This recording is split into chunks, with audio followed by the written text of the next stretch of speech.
Fala galera, eu sou o Maurício Fedato e nesse vídeo eu vou mostrar para vocês como que eu uso o Plentio-ML para fazer diagrama de sequência. Vamos lá, então para começar, o que é o Plentio-ML? O Plentio-ML é uma ferramenta para você fazer diagramas baseado em texto plano. Então esse aqui, por exemplo, é um diagrama de sequência, que é um texto simples, é fácil de entender. Você olhando o texto, você consegue entender a organização que está por trás. E aí é uma biblioteca que vai, a partir deste texto, gerar o seu diagrama. Aí tem diversas formas de você criar suas interações, tem customizações, tem temas. Bastante interessante, tem vários tipos de diagrama. Então aqui um diagrama de sequência, diagramas de caso de uso, diagramas de classe, diagramas de atividade, diagramas de componente, diagramas de estado, diagramas de objeto, diagramas de implantação, diagramas de tempo, diagramas de regex, diagramas de rede, wireframes, diagramas do Archimate, diagramas de Gantt, diagramas de cronologia e mapa mental. E com esses diagramas aqui você consegue fazer várias variações também. Também existem bibliotecas para você utilizar elementos customizados. Por exemplo, esse aqui é um do Archimate, esse aqui é usando elementos da AWS, IoT, Azure, C4. Tem vários temas que você pode utilizar para estender, para customizar e estender as capacidades do Plentio-ML. Bom, primeira coisa, estou aqui na minha VM de trabalho, preciso instalar o VS Code, com a máquina zerada aqui. Então primeiro eu vou pegar aqui, aí você pega o seu navegador, você entra em visualstudio.com, aí você encontra aqui Visual Studio Code, entro aqui em Overview, fazer um download aqui para Linux. No meu caso é um baseado em Debian, então vou pegar o .deb.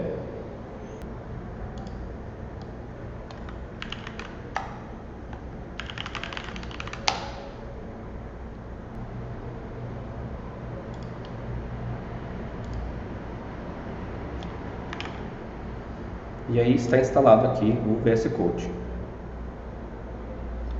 Tá, vamos lá. E como que eu uso o Plentio-ML? Pegando aqui no VS Code, que é a principal ferramenta que eu uso normalmente para lidar com o Plentio-ML. Você pode vir aqui em extensões, procurar por Plentio-ML. A extensão que eu uso é essa daqui. E crio um novo arquivo, start.oml, end.oml. E aí temos ele aqui já funcionando. Então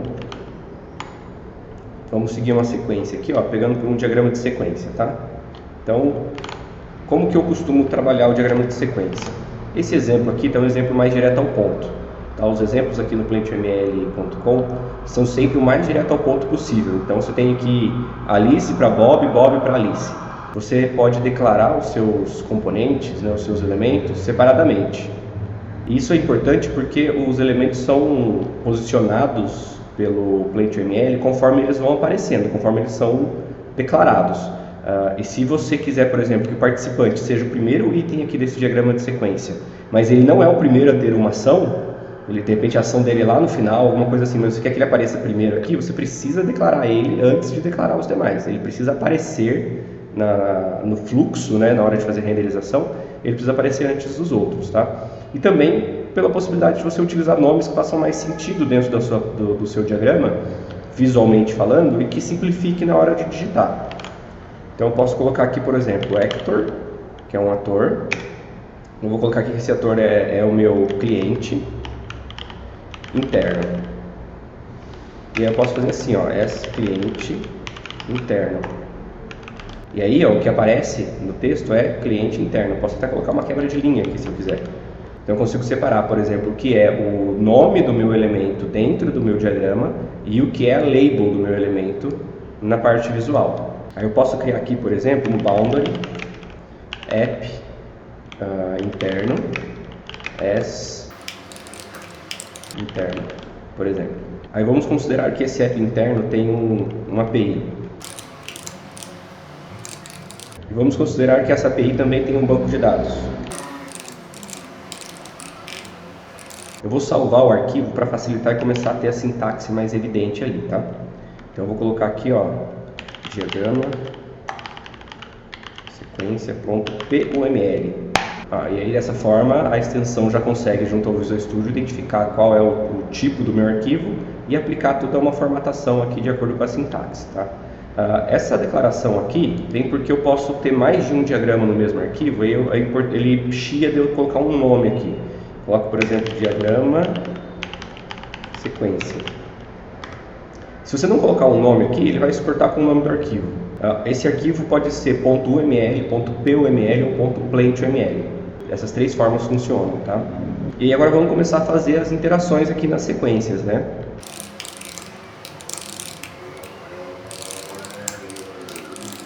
Então comecei a fazer a chamada aqui em cascata, né, do cliente interno chamando o app interno, que vai na API e que vai no banco de dados. Só que disso também tem o retorno. A forma de se fazer o retorno, eu gosto de fazer desta forma. Mantenho aqui qual é o direcionamento. Tá? Então a comunicação é do API para o banco de dados.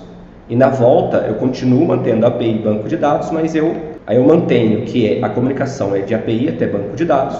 Coloco dois sinais aqui, o menos, para indicar que é um retorno, então ele vai como um pontilhado e eu só inverto a posição da seta. Assim eu consigo visualmente preservar a semântica de que essa comunicação aqui, neste caso, é um retorno. Tá? Então é de API para banco de dados a comunicação e isso é um retorno.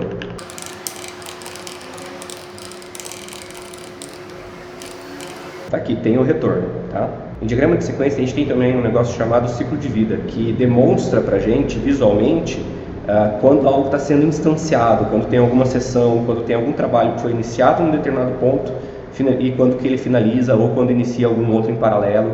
Isso é bastante interessante. E no Plant.uml a gente faz isso utilizando o Activate e o Deactivate. Então eu pego, por exemplo, aqui, ó, considerando que ator, a gente costuma considerar que ele está sempre disponível, então ele não tem um ciclo de vida, ele tem as tomadas de ação dele.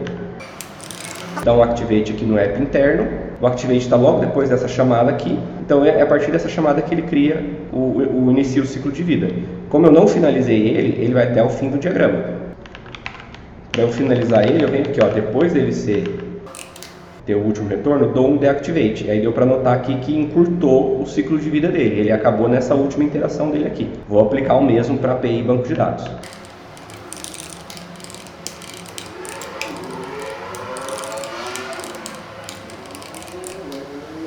Aqui. E aí já vou aproveitar para demonstrar também como que fica visualmente, para entender quando tem alguma outra instância. Tá vendo? Ele encavala aqui, ó. Tá? Então é uma questão visual, isso aqui é do UML, não é do Plant.uml. Tá, agora para complicar um pouco essa situação, vamos considerar que a gente tem também um cliente externo.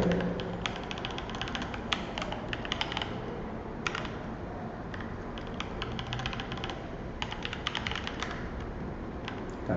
E aí a gente vai ter um app externo também.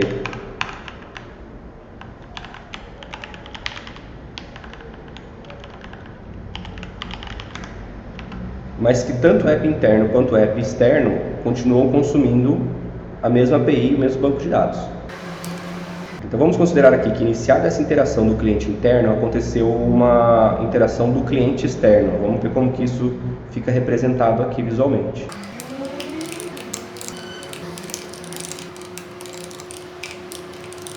Olha aqui, ó, esse é um ponto importante de se ficar atento. Eu coloquei um fluxo do app externo chamando a API entre uma ida e um retorno da API ao banco de dados. E aí aqui ele está dando como se o retorno do banco de dados está vindo para uma nova instância, para a instância iniciada pelo app externo. É importante ficar de olho para preservar essa questão de qual é a ida e a volta. Conforme você for encaixar outras coisas no meio do caminho, respeitar essa interação. Você iniciou uma interação, você tem um retorno. E uma outra coisa importante de frisar também, assim, o Plant.uml, ele simplifica, ele facilita para muita coisa. Eu costumo utilizar o Plant.uml quando eu estou explicando algo, para ir dando para ir materializando o entendimento de forma visual. Mas assim, eu não uso o Plant.uml para coisas muito robustas, tá? Porque aqui, ó, isso aqui é um problema que eu não vou conseguir resolver sem finalizar toda a minha jornada do cliente externo antes de voltar para a minha jornada do cliente interno, que é o quê? Aqui eu iniciei um novo ciclo de vida da API para atender ao meu fluxo do cliente externo. Só que este retorno aqui, ó, eu não cheguei no meu retorno ainda no meu cliente externo. Tá? Mas ele vai fechar o retorno baseado no último que foi aberto. Então, eu iniciei um ciclo de vida, ao fechar um ciclo de vida, ele vai fechar o último que foi iniciado, ele vai empilhando e fechando de acordo com a pilha. Tá? Mas assim, eu não considero isso como um grande problema usando o PlantVML, porque cenários assim muito complexos, o ideal, a minha recomendação é que você faça isso de forma mais fragmentada, ou você utilize realmente outra ferramenta.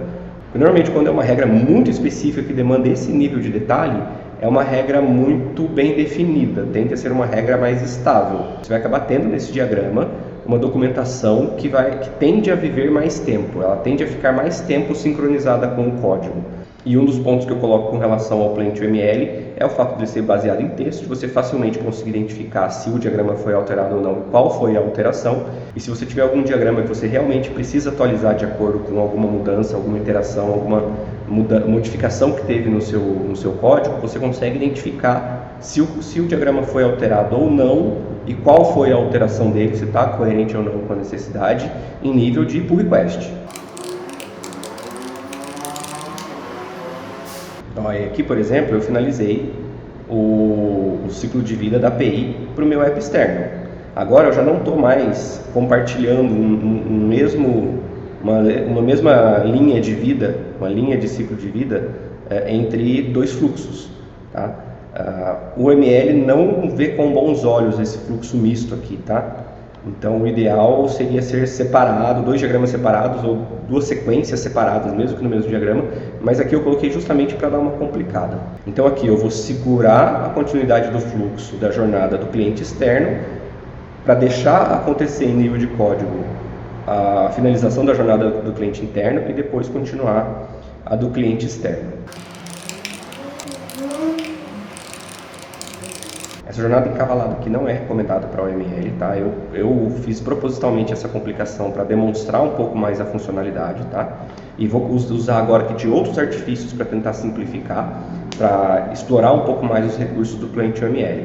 Aí, por exemplo, há coisas que simplificam, ao meu ver, a gente utilizando o PlantVML em nível principalmente de diagrama de sequência, porque o diagrama de sequência, para você gerir os elementos todos manualmente, é muito chato. Se eu definir, por exemplo, que o meu app externo vai passar pela minha API, mas que ele tem um outro banco de dados, ou que ele vai precisar acionar algum parceiro, eu consigo fazer isso de forma a impactar apenas este pedaço aqui do diagrama, sem ter que manualmente reorganizar todo o resto. Então, pegando, vou identificar, é esse caso aqui, o app externo vai na API, a API no banco de dados.